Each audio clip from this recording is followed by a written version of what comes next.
시청자 여러분 안녕하십니까? 시니어들과 연결되는 이슈를 집중 분석하는 시간입니다. 자, 오늘 주제는 노인 일자리 숫자 노름 누구를 위한 것인가 이렇게 정해봤습니다. 여러분 노인 일자리를 아십니까? 자, 정부 지원 일자리, 직접 일자리의 80%가 노인 일자리인데요.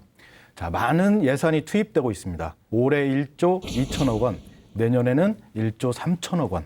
그래서 올해 74만 개까지 일자리를 확보하겠다는 게 정부 목표입니다. 그런데 이 여러 가지 비용과 또 예산, 일자리의 질을 놓고 논란이 많습니다. 비판하는 쪽에서는 지속 가능성도 없고 생산성도 낮고 대표적인 세금 예산이다, 세금 일자리다 이렇게 얘기를 하고 있습니다. 반면에 옹호하는 쪽에서는 그렇지가 않다. 우리 현 노년 세대는 국민연금이 충분하게 주어지지 않기 때문에 기초연금과 함께 이 노인 일자리를 통해서 노후 소득 지원을 해야 된다. 자, 노인 일자리 사업, 혈세 낭비일까요? 아니면 노후 소득 지원 정책일까요? 매주 국내 최고의 전문가들을 모시고 함께합니다. 오늘도 두 분 나오셨습니다. 대한은퇴자협회 주명룡 회장님 오셨습니다. 반갑습니다. 대한은퇴자협회 주명룡입니다.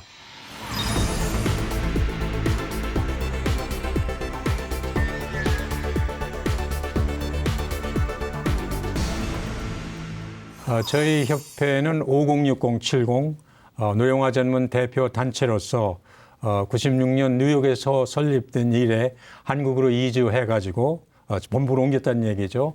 연령차별 금지법 제정이라든지 주택연금 제도 제정 등 이런 활동을 해오면서 활동하고 있습니다. 그렇군요. 자, 또 다른 분 모셨습니다. 한국 시니어클럽 협회 김정호 회장님 나오셨습니다. 고맙습니다. 반갑습니다.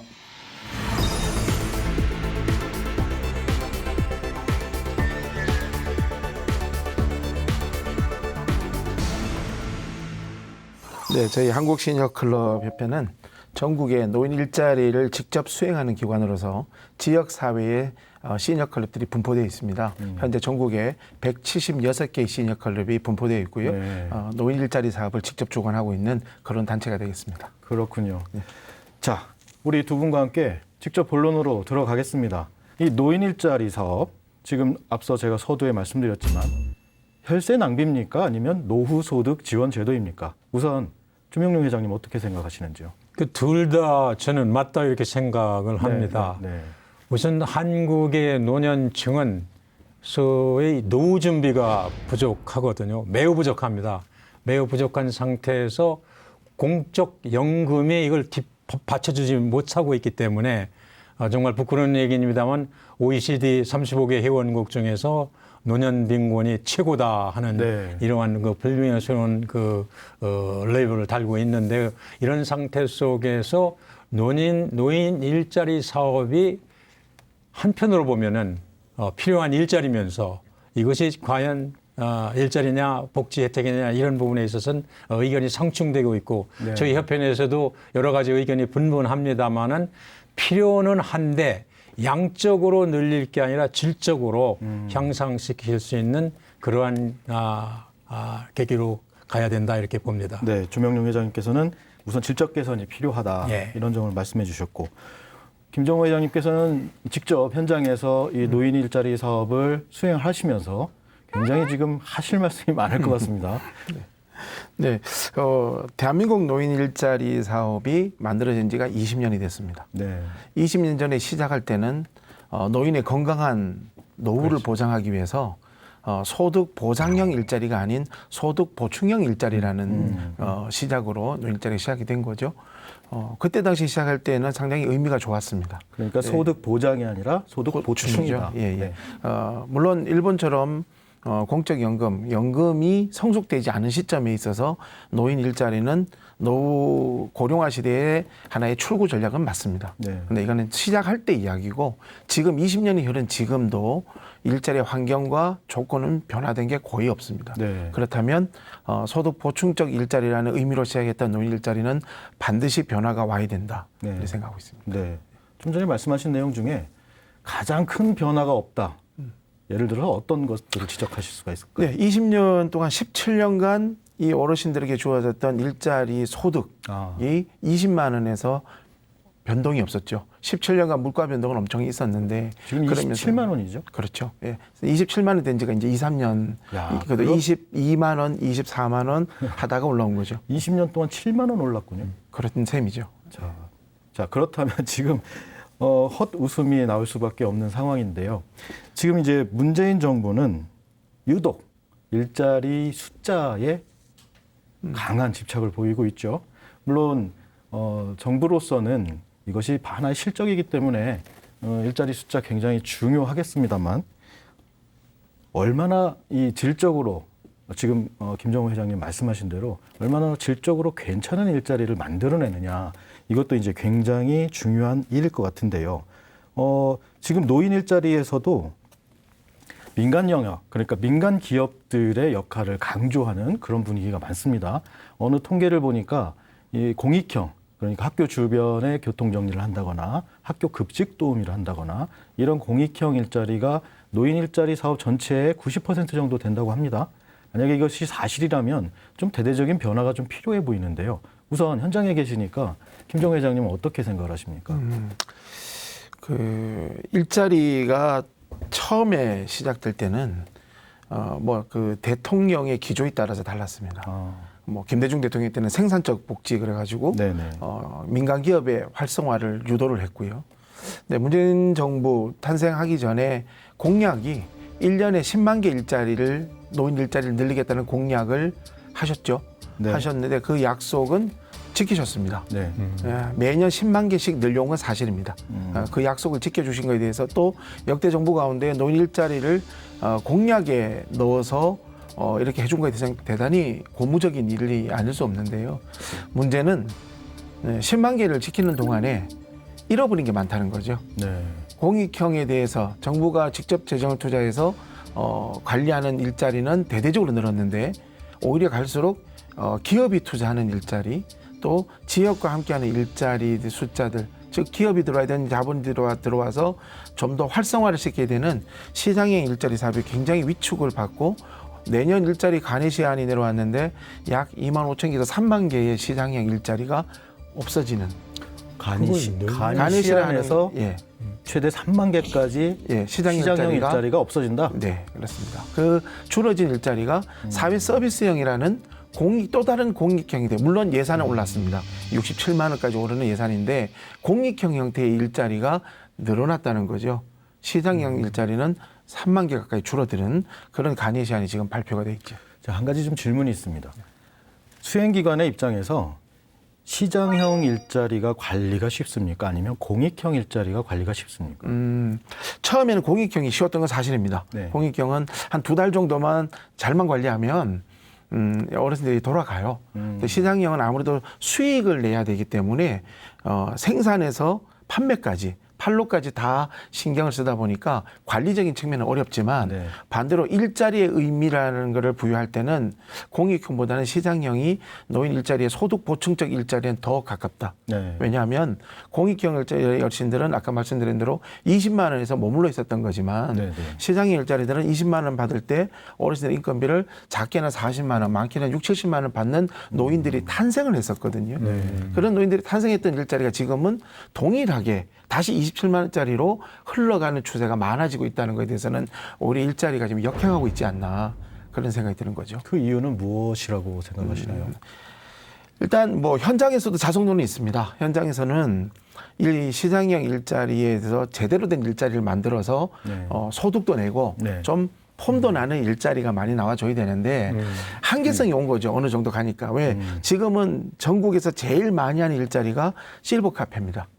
아무래도 카페를 만들어서 어르신들 카페 하는 의미 좋죠. 예, 어르신들 유니폼 입고. 어르신들 바리스타 자격증 네, 그렇습니다. 취득하시고 예, 예. 일하시는. 그래서 많고 두 번째는 뭐 아파트 택배 네. 최근에 문제가 됐었는 사건이 있었지만 아파트 택배 어르신들은 굉장히 일한 만큼 소득을 가져가시니까 또 아파트 택배 사업 이런 것들은 굉장히 의미가 있었어요. 그런데 시간이 흐르면서 그다음에 정부가 공장형 형태 즉 공동작업장을 많이 만들어라 해서 많이 만들었더니 이 공장 형태 공동작업장이 시간이 흐르면서 간의 수공업 형태로 변해간 거죠. 어허. 5원짜리, 10원짜리 네. 우리 주부들이 집에서 하는 그런 일자리를 노인이 하기 시작해도 왜 물론 노인이라는 사회적인 인식에서 좋은 일자리가 오지 않았던 것도 있었지만 일단 그런 일자리들이 많아지니까 사실 이걸 주도했던 정부 입장에서는 또 현장 입장에서는 제대로 맞춰주지 못했고 거기에 기대가 너무 높았고 이게 안 맞았던 거죠. 네. 그래서 이런 일자리들이 지금 이제 사라져야 되는 그런 기로에 놓인 거죠. 예. 자, 여러 가지 문제가 있을 것입니다만 주명룡 회장님, 어쨌든 정부가 이 시장형 일자리가 굉장히 중요하기 때문에 계속 정부 재정을 투입할 수만은 없기 때문에 이 시장형 일자리를 키우는 것도 굉장히 중요할 텐데요. 제가 알기로 주명룡 회장님께서는 그 협회에서 네. 포춘 쿠키 같은 것도 좀 만들어 보시고 식당도 해보신 걸로 알고 있고요. 여러 가지 시도를 직접 해보신 걸로 알고 있습니다. 이제 이런 경험과 지금 정부의 어떤 의지, 정책 이런 것들을 좀 종합해서 평가하신다면 지금 어떻게 정부가 잘 하고 있는 겁니까? ILO 86년인가 ILO가 이런 규정을 만들었습니다. mon고안이 일주일에 1시간 이상 네. 1hour 플러스 하면은 고용으로 이렇게 네. 잡게끔 되어 있습니다. 네네. 이거를 제일 덕보는 이제 정치권이 지난 정치권서부터 지금 문재인 정권에 이르기까지 덕을 보고 있습니다. 20만 원 일자리 이거 만들어내 가지고 하면은 이게 다 통계로 잡히거든요. 네. 저희들이 아무리 이걸 문제를 제기를 해도 이건 근로가 아니다 이 제기를 해도 통계상으로 일주일에 1시간 이상 일했거든요. 고용률에 잡힌다는 그 거죠. 고용률이 잡히는 거예요. 그러니까 이거를 학자들이나 저희 같은 NGO들이 문제를 들고 일어나지만 국제 규정상 ILO 규정상 이게 근로는 일자리는 일자리예요. 그러니까 올해 74만 개죠? 74만 개? 73만 개 일자리 잡히는 거예요. 네. 그러니까 이번 코로나 사태로 인해서 뭐 봄, 여름 결치면서 다 고용률이 떨어지는데 유독 60세 이상 일자리 올라가고 그랬어요. 잘하고 있거든요. 네, 그랬습니다. 이게 그런 현상입니다. 네. 그래서 좋거나 나쁘나 이런 건 떠나가지고 이것은 노무현 정부 일에 쭉 계속되어 온 현상이기 때문에 어쩔 수 없는 현상이다.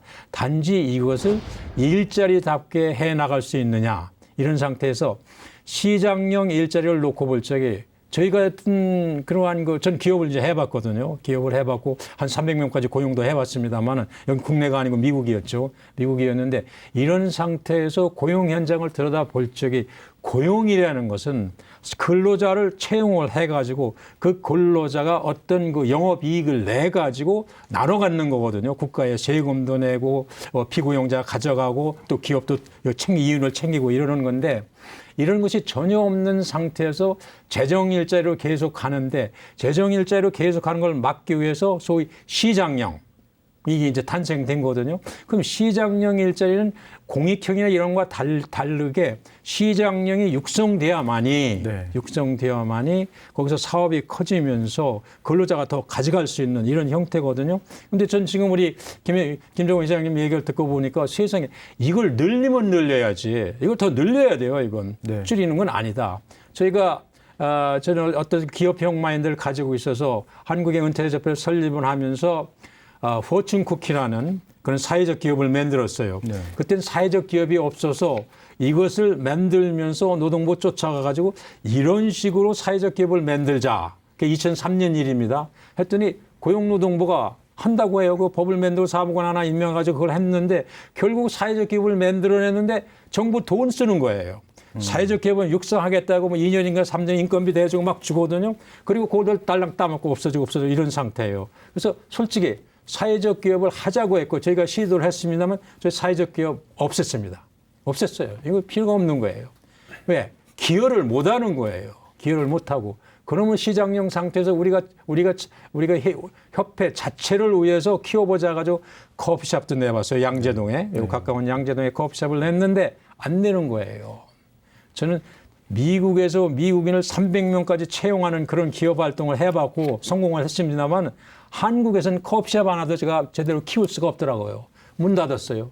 그리고 협회 미층에 식당을 내봤어요. 그것도 실패를 했어요. 이런 걸 놓고 볼 적에 한국의 실정이 굉장히 어렵구나. 이 어려운 상태에서 이러한 그 사업을 끌고 가는 주체들이 정부나 그 주최 기관들이 정말 열심히 잘 해야 되겠다 이렇게 생각을 합니다만은 시장령을 없앤다, 줄인다는 건 전 찬성을 도저히 못 하겠습니다. 네.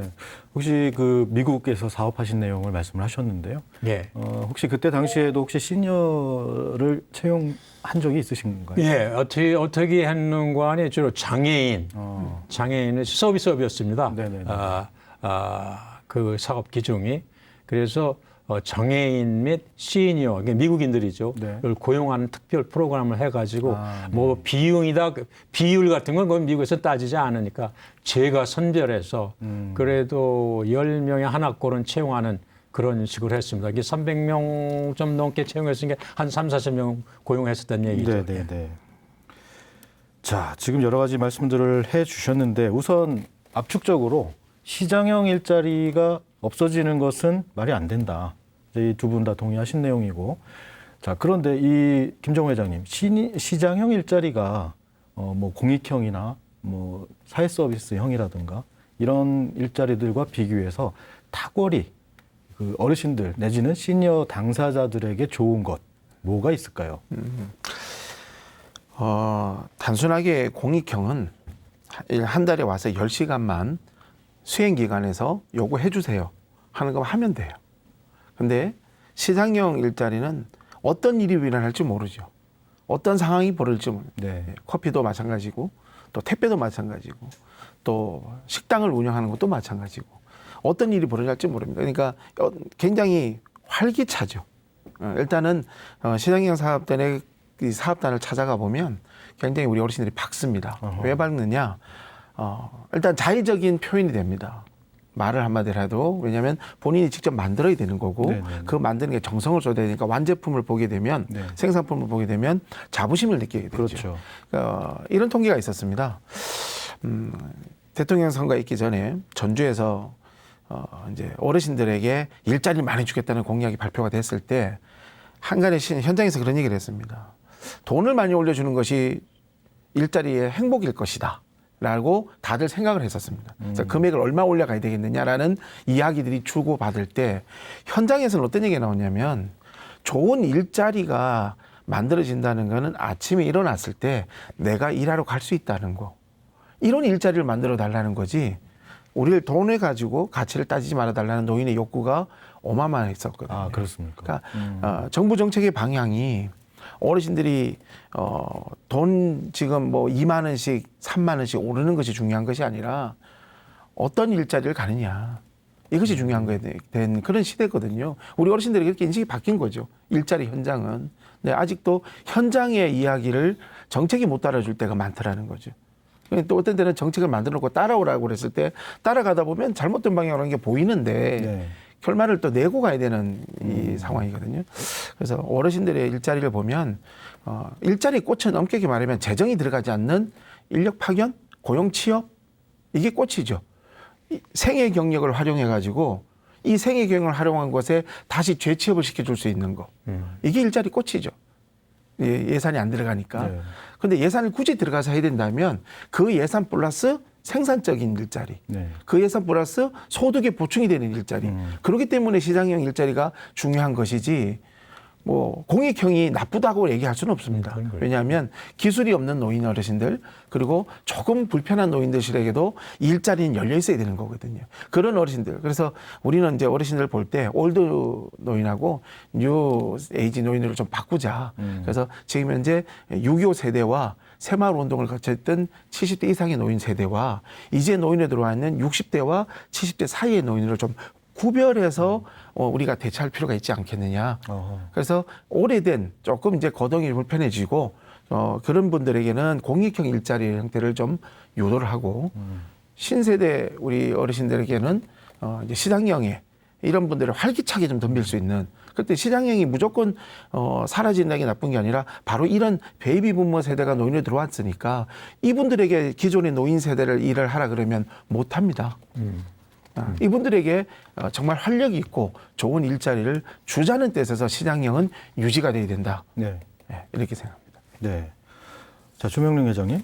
그 은퇴자 협회에 많은 회원분들이 계시고요. 또 연령대도 굉장히 다양하실 텐데 그 이분들이 실질적으로 요구하는 어떤 일자리의 성격 내지는 쉽게 말씀드리면 우린 이런 일을 하고 싶다. 이런 일자리가 좀 많았으면 좋겠다. 이런 얘기들이 좀 많이 있을 텐데요. 물론 개개인이 어떤 출신이나 또 학력이나 또 경험이나 이런 것들이 다양하기 때문에 하나의 어떤 의견으로 수렴할 수는 없겠으나 현재 존재하는 그 시니어 관련 일자리 중에서 어떤 일자리가 좀 괜찮은 일자리로 언급이 되고 있나요? 저희는 무슨 사업을 했었는가 하니 주례단이라고 있어요. 네네. 주례단이 있고 이제 전문 강사단. 주례단이라 하는 것은 주례 나가는 결혼식에서 사람. 주례를 예. 그걸 이제 단으로 구성을 했죠. 네네네. 그리고 이제 전문 강사단에서 현직에 있을 때 자기들이 갖고 있었던 어떤 그 경험 이런 것들을 학교나 네.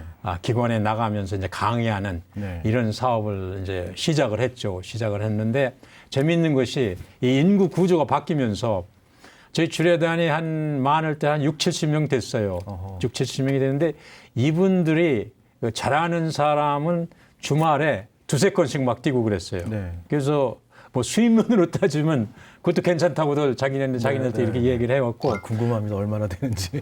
그게 처음에 한 10만 원씩 받았대요. 근데 그런가요? 이것도 이제 막 경쟁이 붙으면서 네. 뭐 5만 원, 4만 원 이렇게 내려가면서 결과적으로는요. 이 결혼이 감사하고 또 청년 세대들이 줄어가면서 3년 전에 그 주례단이 없어져 버렸습니다.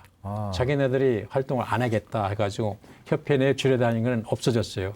그만큼 이제 인구 구조가 변했고 결혼이라는 것을 별로 하지도 않고 해도 그 청년들의 스타일이 있습니다. 네. 자기 아버지가 주례를 본다든지 본인이 주례를 본다든지 뭐 이런 식으로 가기 때문에 주례 없는 그런 것들이 많이 늘고 있거든요.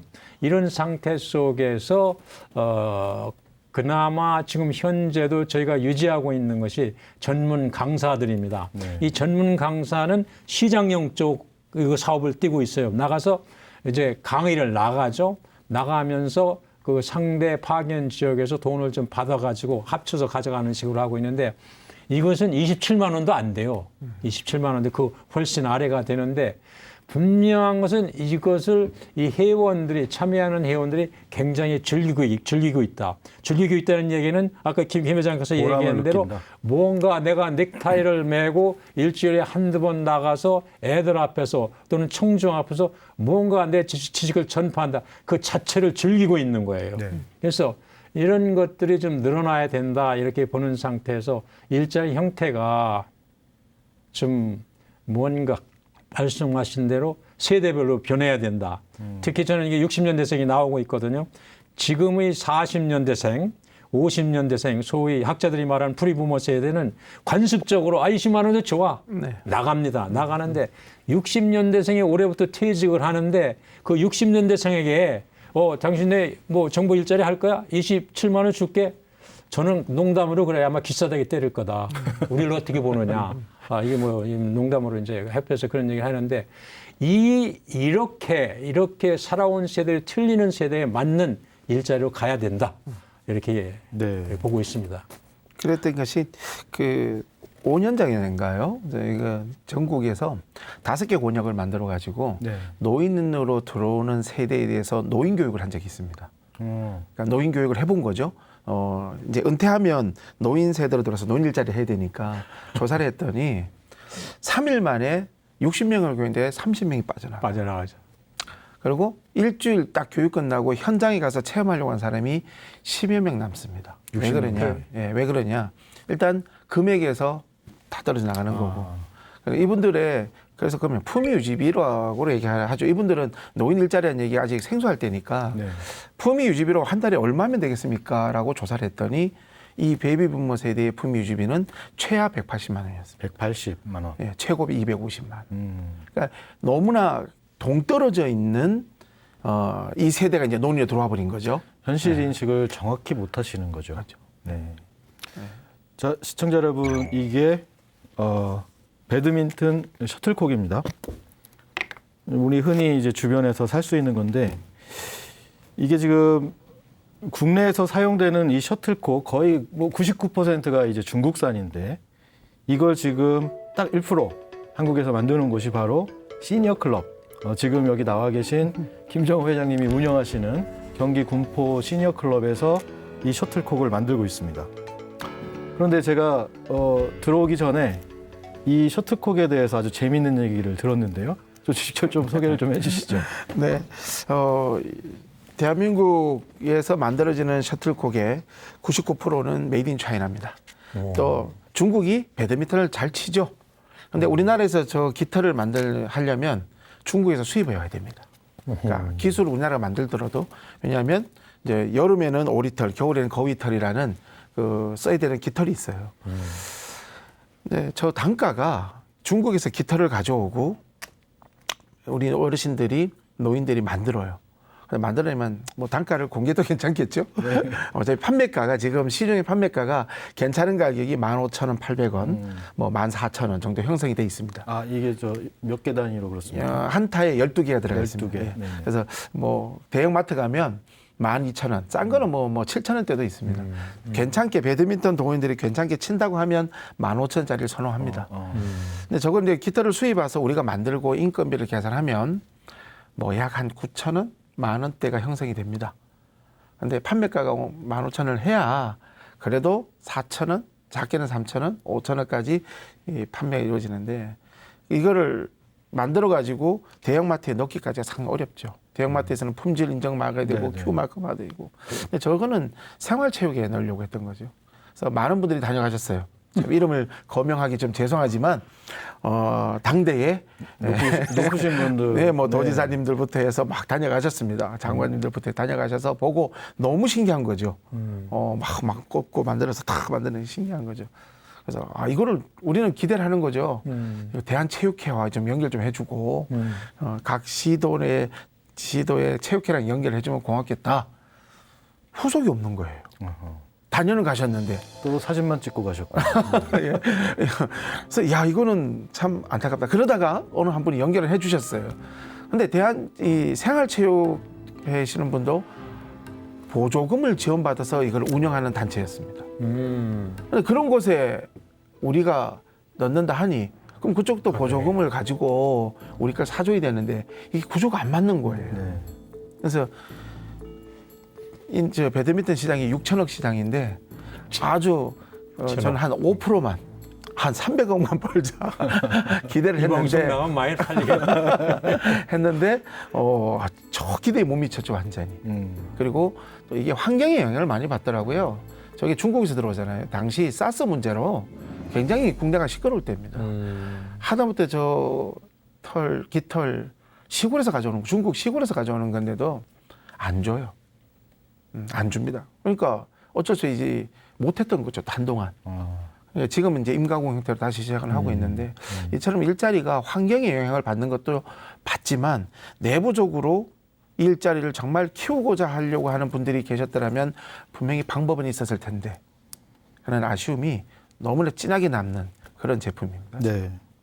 자, 이제 지금 여러 가지 말씀들을 좀 해주셨지만, 자, 문제의 핵심은 정부가 지금 추진하고 있는 이 노인 일자리 사업, 1조 원이 넘는 정말 어마어마한 예산으로 추진하고 있는 이 일자리 사업이 제대로 된 방향으로 가고 있는가.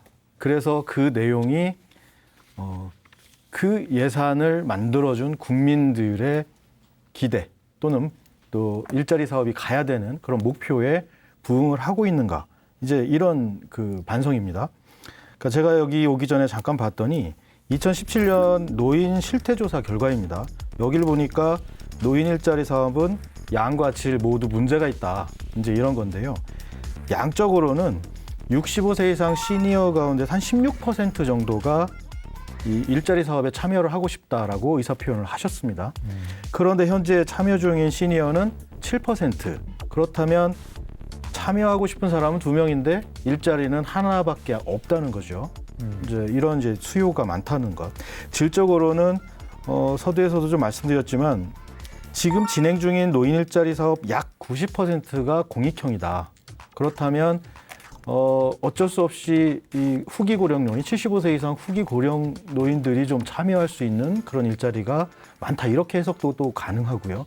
그렇다면 과연 이 1조 원이 넘는 혈세를 효율적으로 사용하고 있는가? 바꿔 말하면 일자리가 반드시 필요한 분들에게 이렇게 골고루 이 일자리 사업 혜택이 돌아가고 있는 것인가? 또 넓게 바라보면 지금 이제 곧 노년층이 될 5, 60대들까지 이들의 퇴직 충격까지도 안을 수 있는 그런 일자리 사업으로 가고 있는가? 이 방향성에 대해서 한번 짚어보고 싶습니다. 주명용 회장님이 한번 저번에 말씀하셨죠. 최소 100만 원은 되는 그런 이제 소득 구조를 만들어야 된다. 이렇게 말씀하셨는데. 네. 노인 일자리 그 부분에 있어서 2003년 노무현 정부 때 지금의 저출산 고령사회위원회 그것을 탄생하던 그 시점에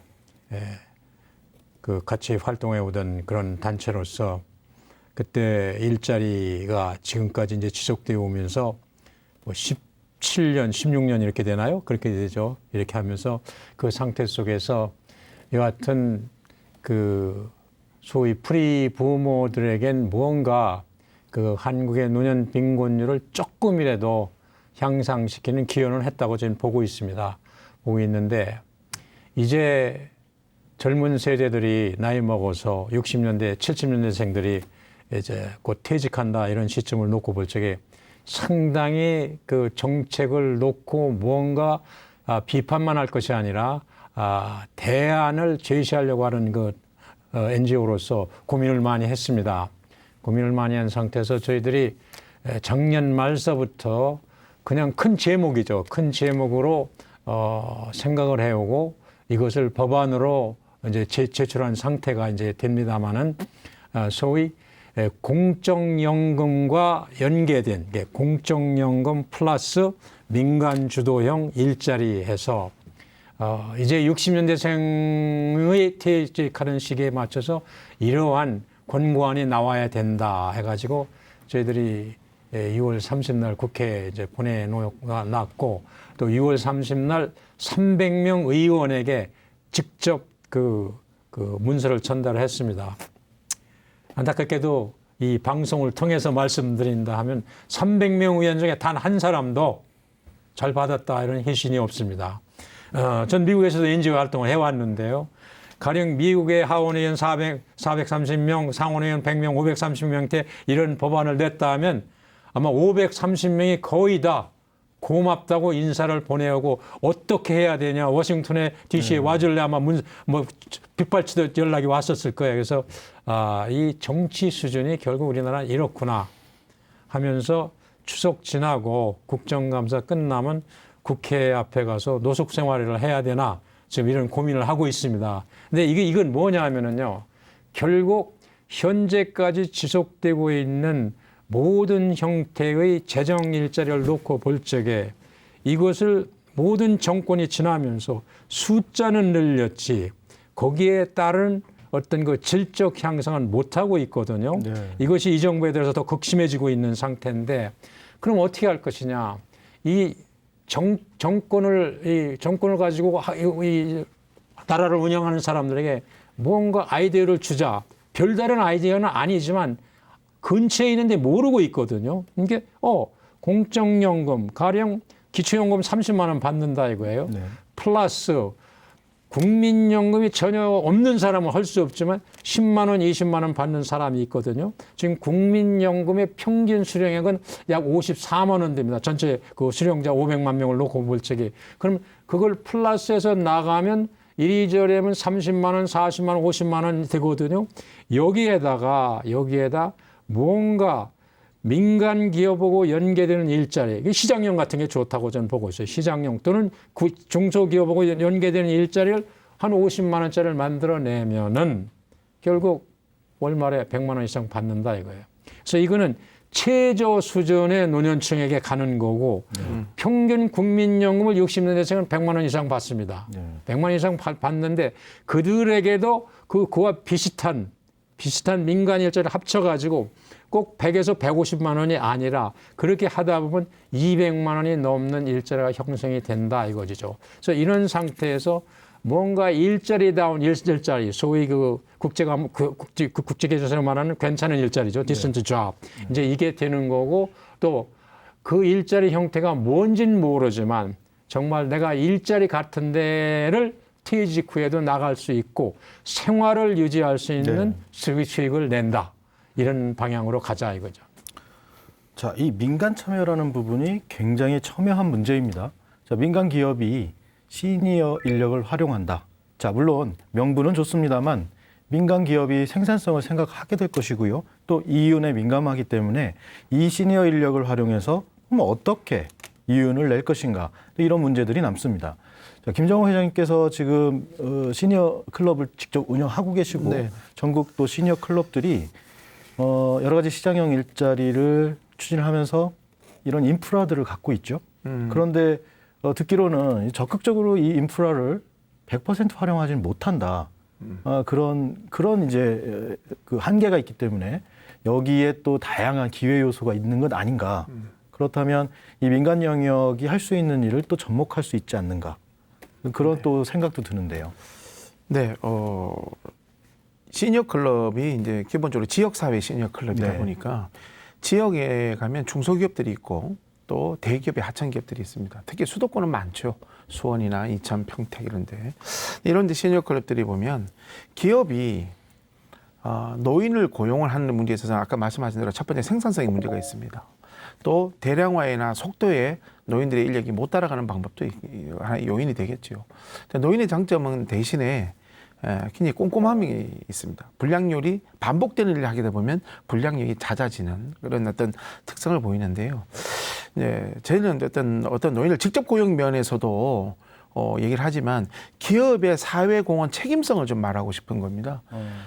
기업이 우리나라에서 기업을 해서 다시 사회공헌하는 방법이 공동모금에 돈을 많이 줘서 공동모금이 뭐 사업을 진행하는 방법, 좀 간접적인 방법이 되겠죠. 공동모금에 또 공모를 해야 되고 공동모금 운영을 해야 되기 때문에 기업이 투자하고 기업이 내놓는 후원금들이 단순하게 그냥 어려운 생활을 하는 분들 가는 것도 물론 우선시 돼야 됩니다. 그러나 지금은 건강한 노인들 100세 시대를 바라보고 있는 이럴 때 일자리라고 말하는 거와 일거리라고 말하는 건 좀 차이를 두고 싶습니다. 일자리는 나중에 우리가 뭐 다뤄보겠지만 근로자의 문제성에 대한 이게 나오는 문제이기 때문에 일거리는 단순하게 우리 어른들에게 금방 말씀하신 대로 소득 보충적인 건 되거든요. 네. 일본이 지금 70세 이후에 가면은 연금을 안 내는 102만 원 내는 그 소득하는 그 세대는 월 67만 원이라는 연금을 받고 있고 그 보험료를 냈던 그 세대는 77만 원이라는 연금을 받고 있잖아요. 여기에 진짜 우리나라는 아직 못 따라가지만 우리나라도 곧 그 지금 60년생이 들어오면 국민연금이다 뭐다 해서 소득이 높아지잖아요. 이분들에게 근데 화폐 가치도 있을 텐데 우리가 지금은 100만 원이 견딜만 하지만 10년, 20년 뒤에 이 100만 원이 과연 겹쳐지는 화폐 가치가 될지도 모르겠고 그래서 이런 기업들이 이런 분들을 활용하달라는 거죠. 이런 분들을 활용한 일자리에 투자를 해달라는 겁니다. 기업이 일자리에 생산 라인이나 전문 라인에 노인을 취업을 시켜주는 것도 물론 간혹 있을 수 있습니다. 근데 그거는 내가 볼 때 대량화나 생산성이 떨어진다고 봤을 때 이런 일자리를 만들어 달라고 투자를 하고 이런 일자리를 만들어 달라고 환원을 해주는 사업을 받아서 일자리를 더 만들자는 거지 기업의 많은 분들을 취직시켜 달라고 생떼를 쓰는 건 아닙니다. 저희가 기업들에게. 다만 그런 기업들의 인식이 제고가 돼야 되는데 아무래도 노인들의 인식이라면 생산적자와 손이 잘 안 움직인다, 몸 동작이 느리다 이런 어떤 인식에서 오는 게 있거든요. 이런 인식 전환이 된다면 기업이 좀 더 일자리를 만들어지는 지역 사회에 일자리를 만드는 투자를 하지 않겠느냐 이렇게 다가가고 싶은 건데 아이러니한 건 관장이 기업 회장 지역에 있는 사장 만나기가 쉽지 않은 거죠. 안 만나줍니까? 잘 안 만나주죠. 네. 그래서 이제 요청드리는 게 지역 관장님, 지역에 있는 지자체장, 시장 군수에게 아니면 도지사한테 예를 들어서 뭐 오뚜기를 찾아가고 싶은 거죠. 어떻게 만나줍니까? 안 만나주죠.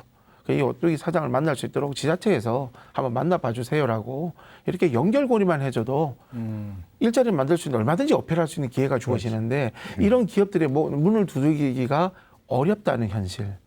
그래서 기업이 자꾸 와달라고 우리가 외치는데 외치기만 했지 다음 뭐는 공적 기관에서 좀 관에서 좀 도와줘야 되는데 이런 게 결여가 돼 있다 보니까 사실은 연결하기가 눈앞에 보이는 기업들이 있음에도 저희 지역에도 농심이 있는데 캐피코가 있는데 이 기업 이름들을 걸어야 되나 모르겠습니다.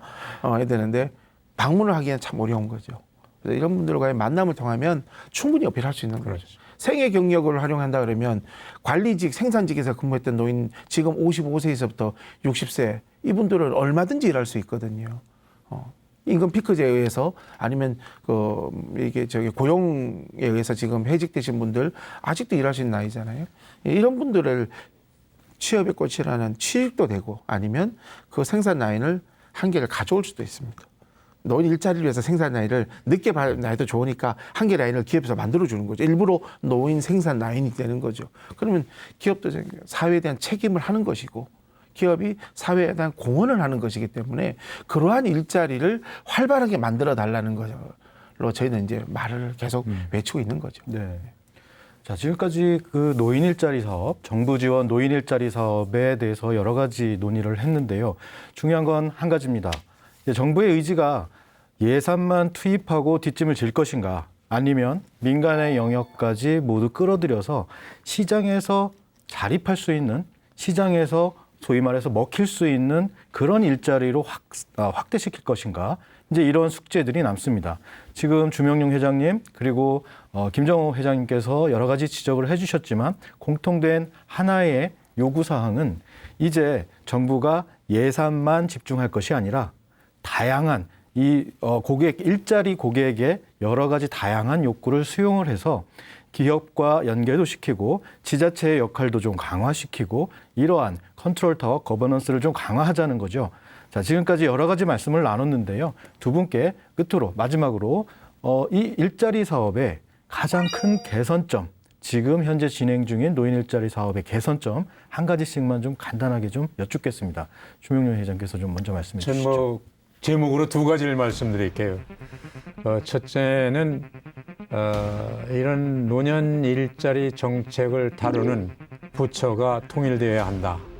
현재 한 180개의 노인 일자리를 가지고 여기저기에서 뭐 청까지 나서서 이렇게들 하고 있는데 관련 부처가 하나로 통일되어야 한다. 이렇게 말씀드리고 그 다음에는 세대의 신세대의 출현에 맞게 일자리 질이 개선되어야 한다. 이렇게 봅니다. 네, 김정호 회장님 어떤 점을 지적하실 수 있을까요? 네, 일자리를 수행하는 대한민국 수행기관들은 신협클럽, 복지관, 뭐 대한노인회 뭐 이렇게 좀 크게 지자체까지 네 군데로 아우를 수 있는데요.